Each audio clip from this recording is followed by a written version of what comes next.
1954's Gojira. We actually got to see this over at Kaiju Brooklyn, special Godzilla birthday celebration. So it was like a private screening. There was a mini con that went on over there. We actually did a video kind of going over our experience there, so I'm sure that'll be linked up top if you guys want to watch it. Really fun experience seeing this. It wasn't quite a theater, but just seeing it projected on a screen and watching it with other people. Other fans. Definitely a change. I haven't watched this movie in probably about 5 years. Maybe 4 years. It was my last rewatch, which was a while ago. It was when I did the whole rewatch of everything. It's been a while for me since I've seen it.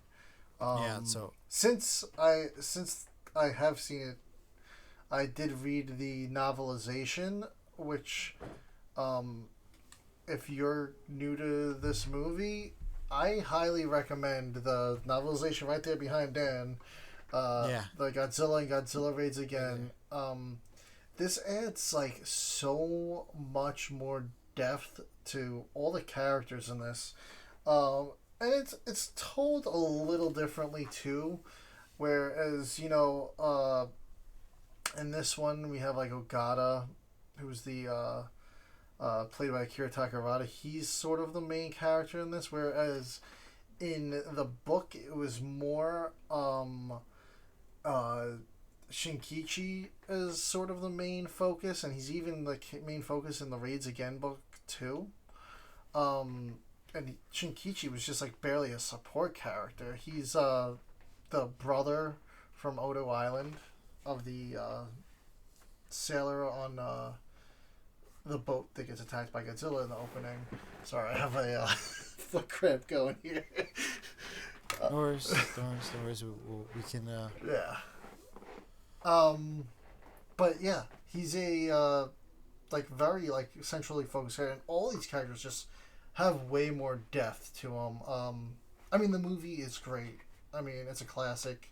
It's what started it all. But I absolutely recommend the book. It'll make you appreciate the movie a lot more. Yeah, no. And it's been a while since, again, like I said, it's been 5 years for me since I watched it. And, since then, obviously, -1 came out. And, to me, that was the greatest human story ever put in a Godzilla movie was -1. So rewatching this one, I would say this is just right up there on the level of just telling a human story. And, obviously the characters are probably more fleshed out in the book, but, they imply that there was, obviously this wasn't in the book because you said it was played out a little bit different, but on screen it played out that there was, maybe a bit of a love triangle between Ogata, Emiko, and Serizawa. At least that's how it played out in the movie on screen to me. But very, hinted at. It wasn't this huge drama thing. Ogata, shows that he feels guilty about Serizawa being injured in the war and losing his eye, and he's become a bit of a recluse with his research. He doesn't quite know what's going on with him. Emiko trying to keep the balance between the two of them, because clearly in the movie they don't like each other. Yes. I know you said it was a little bit different in the book. Yeah, in the book, Serizawa is almost like a brother to Emiko, but she's kind of... Which she mentions, I grew up with him, he's like a brother to me. She's more of a brother, and it's kind of like an arranged marriage that she's, betrothed to him, they're supposed to be getting married. And in the book, she has not met Ogata yet. The opening of the book is she's supposed to be going to meet him for the first time in years since, school days. She hasn't seen him in years. They somehow got in contact with each other, and she's going to go meet him, and they're going to go on this just kind of meet up. And she's, really excited because it sounds like she had a crush on him back in the day. And but when she goes to meet him, this boat accident happens. And he gets pulled off, and that whole reunion gets canceled, kind of.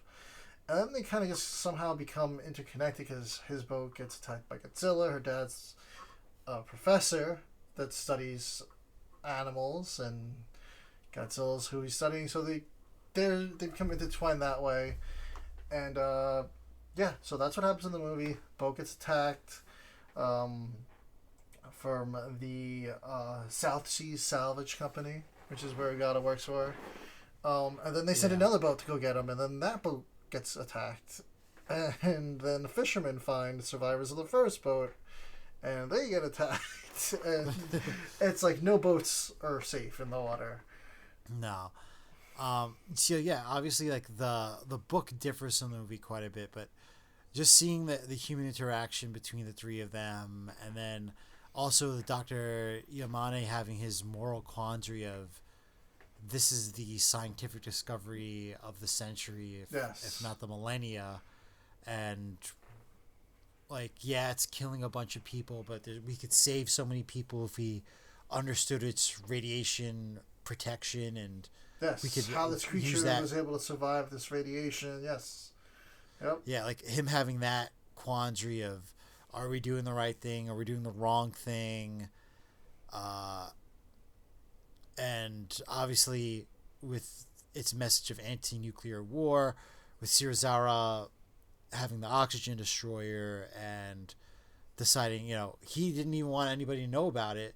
He didn't want to use it because he's like, the second we use this as a weapon, that's all this will ever be. He's like, I have to find a good use for this that'll help the planet, not something that's going to destroy stuff. Yes. And then him ultimately in the end making the sacrifice so that Emiko could have the life that she wants, have a good life with Ogata, and then him killing the oxygen destroyer technology along with himself and Godzilla. It was a really, multi-level dynamic story with, you don't see that in Godzilla movies much. Yeah. And, I think the first time I saw this, I was, obviously I was a bit younger, and I was just like, wow, like it's just like a real horror Godzilla movie. Like the puppet was really scary, and then just the way how dark it was, and seeing that aftermath scene of the destruction, I was more focused on that stuff. Where on this viewing, I was more focused on how these characters are reacting to that. Yeah. And just really, like, yeah, I'd say like it's for me it's almost like 1A and 1B, like -1 and the original Gojira, like they're both 100% really like the pinnacle of a human story in a Godzilla movie. Yeah. And Dr. Yamane's final words in the movie to close it out was, if we keep doing nuclear tests, the world could see more Godzillas. And that's like kind of like a big like oof hit right there, big quote. Yeah. And then one of the things that I didn't even notice in -1, when comparing it to this movie, is when they're on the island and you have that old geezer saying like, oh, we used to, he's got this voice, he's like, we used to like go out and like even like in the Japanese voice, he's got like this like, I've smoked 30 packs a day voice, and he's like, oh, we used to put a woman on a boat and send her out into the ocean for Godzilla, and that was the sacrifice to make sure we still got fish into the island. And again, it was like one of those things like on the first watching, and maybe without the context of -1, I'm just like, okay, so Godzilla is based on a myth, and they just happen to have this dinosaur, creature come back to life and all that stuff. Then you watch -1, and there actually was a Godzilla creature. It wasn't the Godzilla that we know that got affected by nuclear testing, which is what was shown in this Bikini Atoll test experiment at the beginning of the movie. That actually is what caused Godzilla to come to life. So maybe he wasn't some old geezer that was spinning old wives' tales. Yeah. Like maybe there was a Godzilla that they used to make sacrifices to, and it was real. Yeah. Like it wasn't fake. Nope. And they do that whole ritual. They talk about the whole ritual at that fire there in the movie too, and he's like, "Oh, the used to be the whole sacrifice, but all that's left of it now is this just dance. It's like basically just a dance." And that's actually like a big point in the book too. Is that whole discussion when they're doing this whole dance, and one of the characters was the reporter, and Higawara, who you only see briefly in the movie in like 2 scenes. He's got like maybe 2 speaking lines, but he was there at the fire thing. But like, there's a point in there where he gets like almost in like an altercation at that ritual, in the book. But yeah, it's crazy the history that island had with Godzilla, with the human sacrifices. Yeah, and then one of the things I appreciated with this movie, which the iconic shot is always Godzilla coming over the mountain. You hear the first roar, and then the second shot is like the puppet shot, where that puppet was kind of terrifying, but it's like,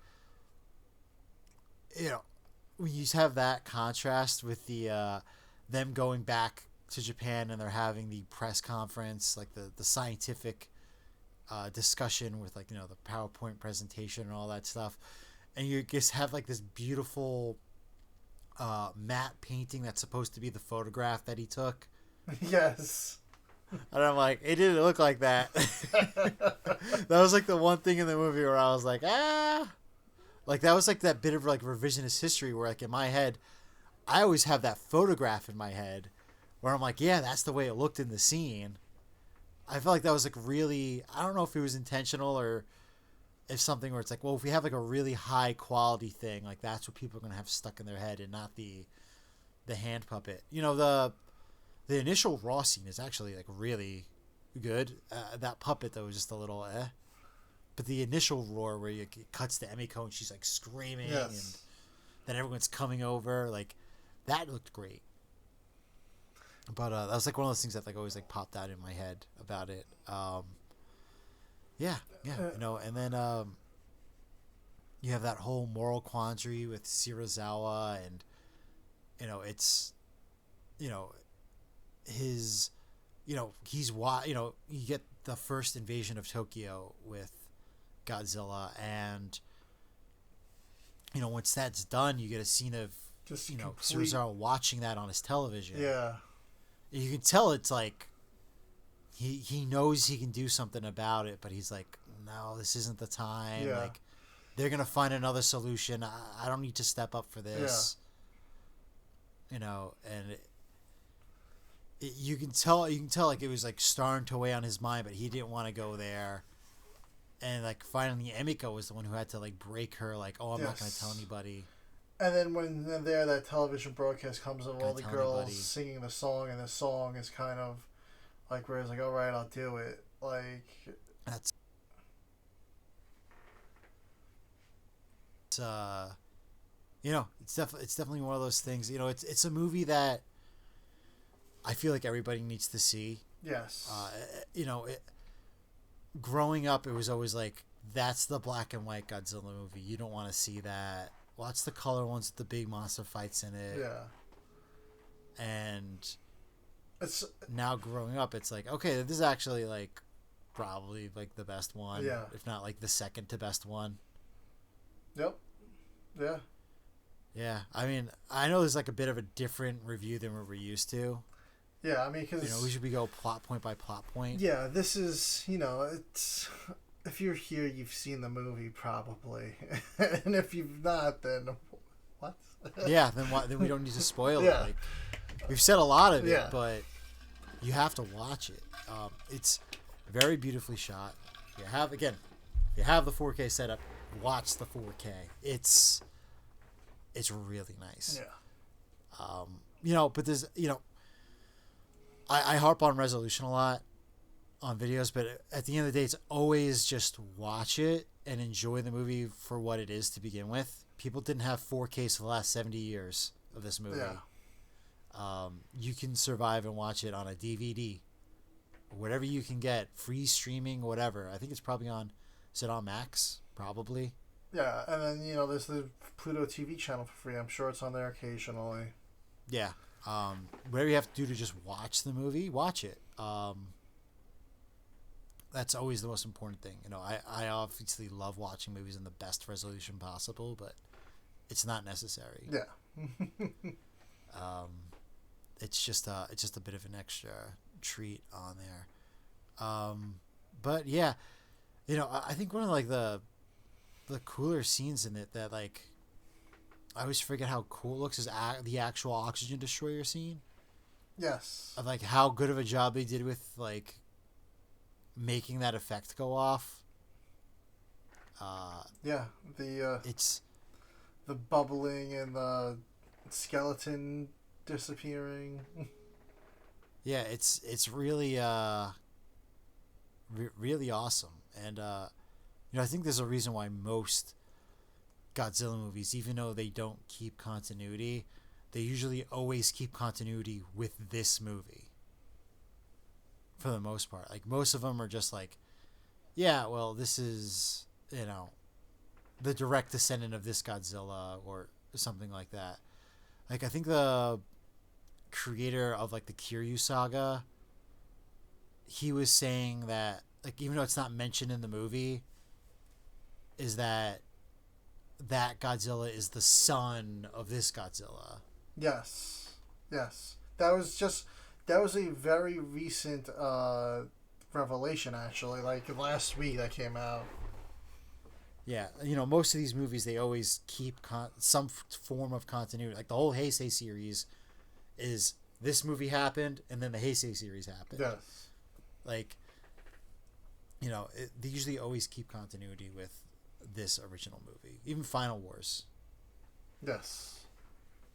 I really think we gotta watch Raids again as well for review. I mean, it's been a while since I've seen that one, and that 70th anniversary is right around the corner. Yeah. I know we don't do Godzilla movies too often on this podcast. I think this is like the third or fourth one that we've done. Yeah. Mainly because it's like there's so much other stuff out there. Yeah.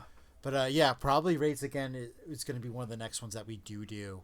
I honestly have never watched Raids Again. I think I've seen every other Godzilla movie, but Raids Again. Yeah. No, it's the suit has always been a turn off for me, and I think it's just something I have to get over. Yeah. To be honest with you, that's always been like and then the awful dub. Yes, the awful dub. Which I'm just not gonna not watch it dubbed. Yeah. Yeah, the Gigantus, the fire monster. Yeah. That would be a treat if a dub studio actually ever got the rights to redub that movie. Yeah, oh my god. That would actually be a really cool treat. Yeah. If they ever did come out with the 4K and they were looking for like that extra feature, I don't think it would ever happen. No. It's just the money to do that's crazy, but that would be really cool. It would be, but you never know. Yeah.